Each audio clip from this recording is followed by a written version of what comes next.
Halo, di video ini saya akan share tutorial mengenai Ansible.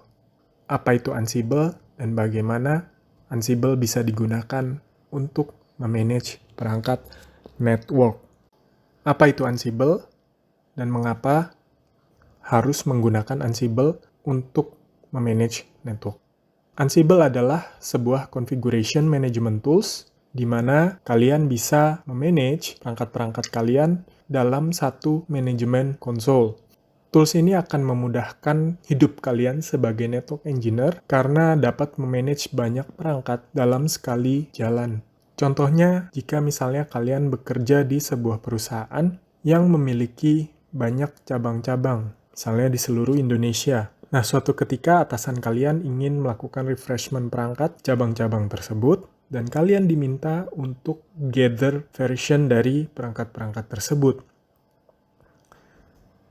Secara tradisional, yang akan saya lakukan jika saya berada dalam posisi tersebut adalah saya akan remote ke perangkat-perangkat tersebut satu persatu, gather versionnya, show version, lalu saya akan catat di sebuah notepad atau text editor atau catatan saya, dan saya akan melakukan itu berulang-ulang sampai sejumlah misalnya 90 sesuai dengan jumlah cabangnya. Bayangkan 90 kali melakukan hal-hal tersebut. Bandingkan dengan Ansible yang hanya dengan satu line saja, kita bisa mendapatkan semua informasi tersebut. Kehebatan Ansible yang lainnya adalah dia merupakan sebuah configuration management tools yang agentless. Nah, sebenarnya configuration management tools ini atau CM tools ini tidak hanya Ansible saja, tetapi ada juga yang lain seperti Chef, Puppet, atau SaltStack. Namun, hanya Ansible yang awalnya memang agentless. Agentless itu artinya apa? Agentless itu artinya kalian tidak perlu install software apapun lagi di perangkat yang akan kalian manage.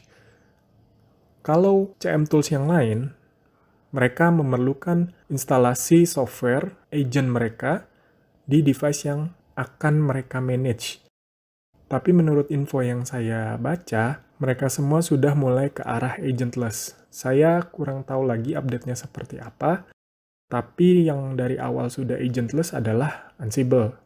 Dan Ansible ini sudah populer terlebih dahulu untuk digunakan sebagai configuration management tools untuk network device. Satu lagi kelebihan dari Ansible adalah dia gratis karena diinstal di atas Linux.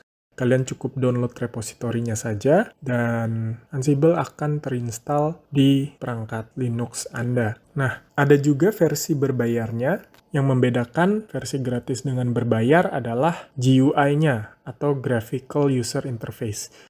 Jika Anda menginstal versi berbayar, maka Anda akan mendapatkan sebuah Graphical User Interface yang bisa dipakai untuk memanage perangkat Anda.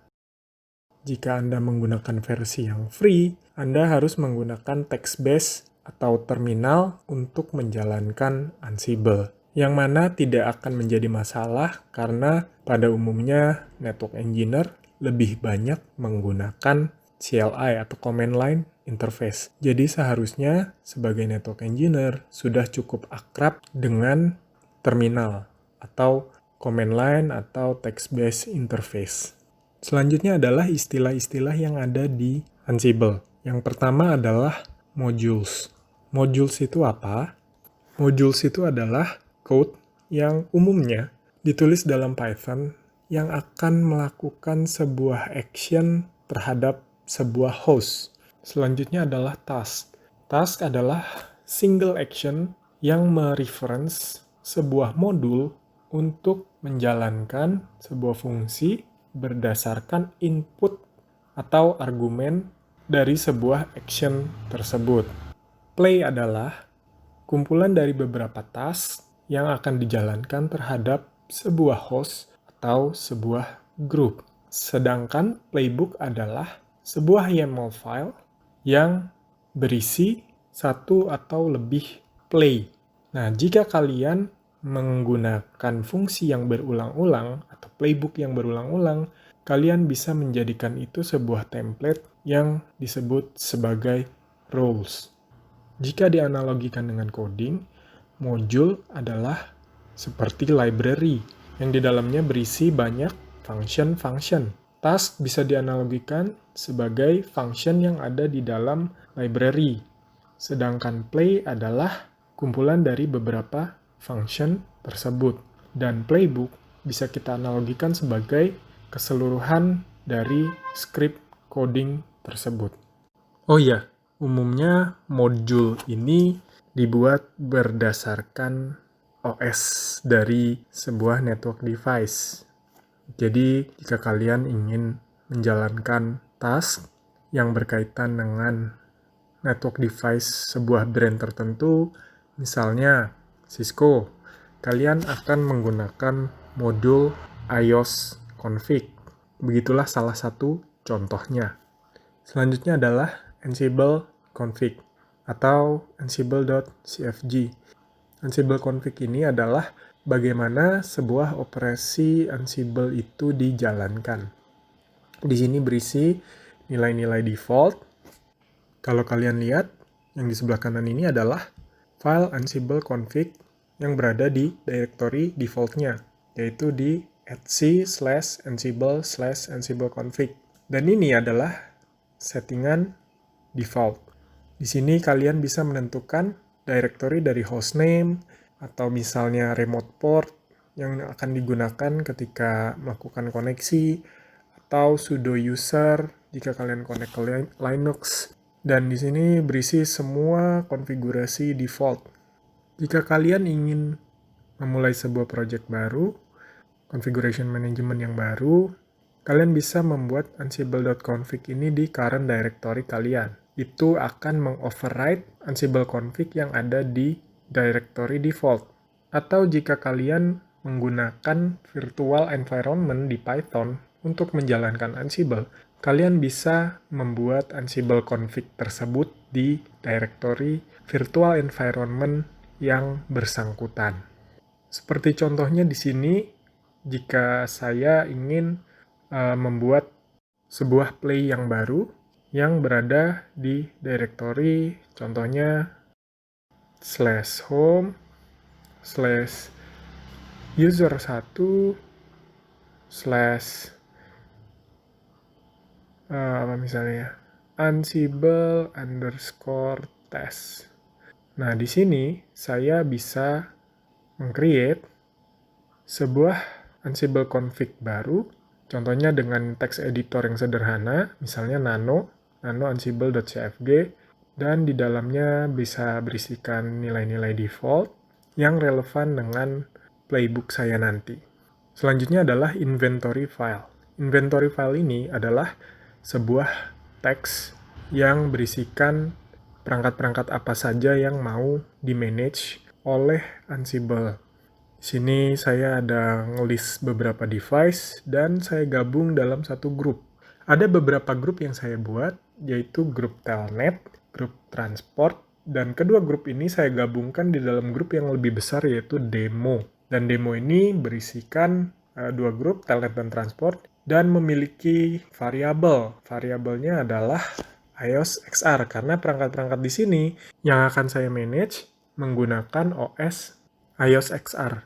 Jadi yang di paling bawah ini adalah variabel yang akan dipakai oleh setiap host yang ada di dalam file inventory ini.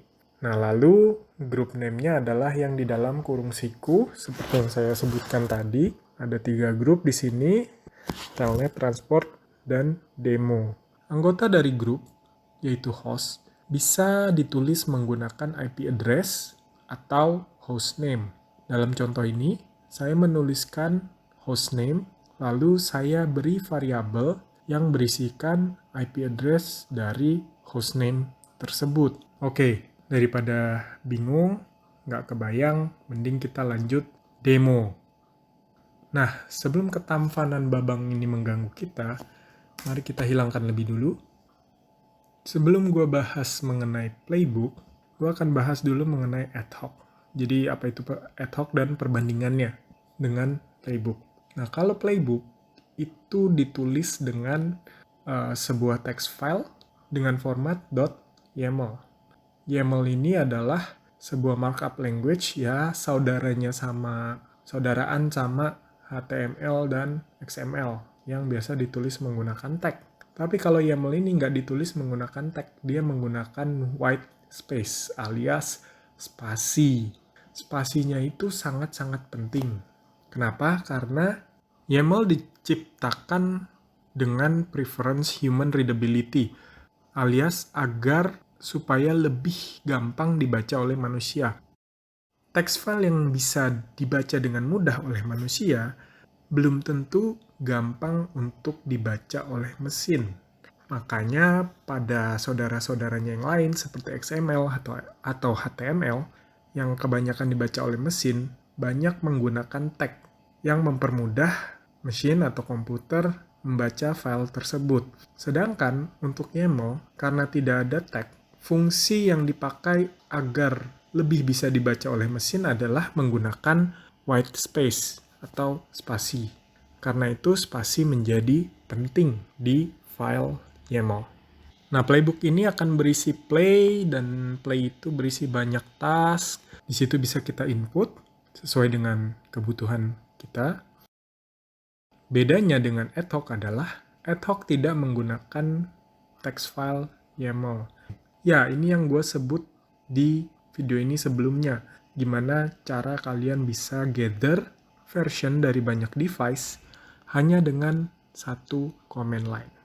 Kita akan mulai dari bikin Ansible config dan inventory, lalu host dan host variabelnya. Setelah itu baru Ansible bisa dijalankan. Nah, setelah itu baru kita lihat cara menjalankan ad hoc serta perbandingannya dengan playbook. Di sini gue juga akan create playbook untuk membackup iOS device dan bagaimana cara merestore-nya. Demonya akan saya tampilkan di video selanjutnya.